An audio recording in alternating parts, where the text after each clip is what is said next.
Bonjour, mon nom est Caroline Roy. Je suis la directrice et la fondatrice du Centre Caroline Roy qui vient en aide aux gens avec des comportements de dépendance à l'alcool ou à la drogue. Salut, mon nom c'est Étienne Lavoie. Je suis psychologue de formation, directeur clinique et associé à la Maison Renassi. Je m'appelle Véronique Lessard. Je suis intervenante en toxicomanie depuis 4 ans maintenant à Istingues, à la Maison Renassi. Caroline et moi, on a décidé de se lever debout, puis de dire non aux coupures là, à l'aide sociale. On dit non à quoi? On dit non à ce climat d'austérité-là qui vient encore toucher une fois les gens les plus vulnérables de notre société. On vient de passer un règlement qui va faire en sorte que tous les individus qui se retrouvent présentement en centre de thérapie se retrouvent avec un chèque de 200 $ au lieu de 750 $. Oui, une coupure de 550 $. Là, il faut comprendre qu'on coupe des gens qui ont décidé de se prendre en main. Des gens qui ont fait un premier pas puis qui sont présentement en thérapie, qui ont décidé de cesser de consommer. Pas des consommateurs. On coupe des gens qui ont fait le choix courageux de s'en sortir. À la Maison Renassi, l'effet de la nouvelle loi de M. Couillard a vraiment apporté un stress supplémentaire au niveau des intervenants. On fait toujours en sorte qu'il y ait un intervenant sur le plancher toute la journée. Depuis cette nouvelle-là, c'est souvent 2 intervenants sur le plancher. Vu que les résidents sont plus stressés, vu que les résidents ont beaucoup de questions auxquelles on ne peut même pas répondre.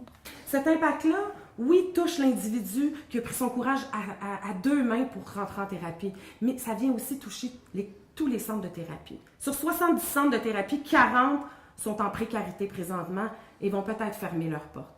Si je vous parle de chez moi, ça fait des pertes de 10 000 $ par mois, 120 000 par année. Une petite entreprise, est-ce que c'est possible de survivre avec une perte financière comme celle-là? Où vont aller les gens si 40 centres de thérapie ferment? Je vois des gens rentrer ici, démolis. Démolis, là. Un jeune homme là, de 25 ans qui pèse le même poids que moi. Les yeux cernés, les yeux creux. C'est triste. Quand je les vois, là, 1 mois plus tard, 2 mois plus tard, 3 mois plus tard, avec 30 livres de plus, puis qui ont l'air en forme, puis que peu à peu reprennent le goût de reprendre la vie, c'est le fun. Des fois, je les vois repartir comme ça et je les vois revenir comme la première fois qu'ils sont rentrés. Ça, c'est quelque chose. Donc, comme intervenante, dans ce milieu-là, c'est inquiétant. C'est inquiétant parce que mes gars qui arrivent maigres, puis les yeux cernés, puis qui n'ont pas mangé depuis je ne sais pas combien de temps à cause de l'effet du speed, ben ils vont rester de même à cette heure. Et ils vont aller en psychiatrie et en prison. Et... En tout cas, je ne peux pas leur ouvrir la porte de chez nous, là. Puis une maison, ben c'est ça. Fait que c'est inquiétant. C'est inquiétant parce que ce monde-là, ben il reste dans la rue. Il croise mes filles. Puis ben, c'est triste. C'est très triste. À la Maison Renassi, il y a 27 personnes qui vont aller en prison à 300 $ par jour, au lieu là, des 74 $ que ça coûte là, au niveau social être en thérapie.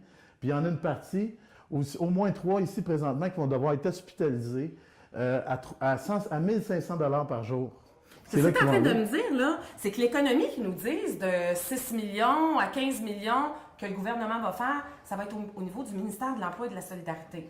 Mais regardez bien, les autres ministres, ils vont se retrouver avec une facture qui va augmenter. Fait que ça va vous coûter plus cher, chers contribuables. Mon directeur clinique, lorsqu'il a fait il a parlé dernièrement, puis il a dit que nos résidents étaient en danger de mort.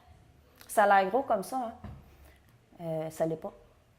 Comme j'ai dit tantôt, je suis intervenante ici, une maison, la Maison Renassi à Istingues. Je suis ici depuis 4 ans. J'ai 5 résidents de décédés. Puis lorsque je dis 5 résidents de décédés, c'est pas des résidents vraiment tout croche, sidéens, avec la seringue comme on peut voir là, dans les films épouvantables. C'est pas ceux-là qui sont morts. C'est monsieur, madame, tout le monde avec avec un petit trouble de toxicomanie qui, finalement, oui, sont décédés. 5 monsieur qui sont morts. 5 monsieur Couillard. Caroline et moi, on a décidé de se donner la main. Puis on demande à la population de nous accompagner, puis de nous donner la main à nous autres aussi pour être à Québec le 5 mai pour une manifestation silencieuse. Fait que je dirais, moi, la population qui sont probablement inquiets ou qui ont peur de cette clientèle-là parce qu'ils ne connaissent pas ça, vont finir un jour par être confrontés, de près ou de loin. Un frère, un soeur, un oncle, leur enfant. Ce jour-là, ils vont comprendre. Puis ce jour-là, ils vont aussi comprendre qu'eux-mêmes ne peuvent pas ouvrir la porte de leur propre demeure pour leurs frères, leurs sœurs, leurs enfants, parce que c'est trop lourd. Levez-vous debout avec nous. Y a-t-il quelqu'un qui va se lever avec nous pour venir dire non? Ça touche tout le monde. Joignez-vous à nous.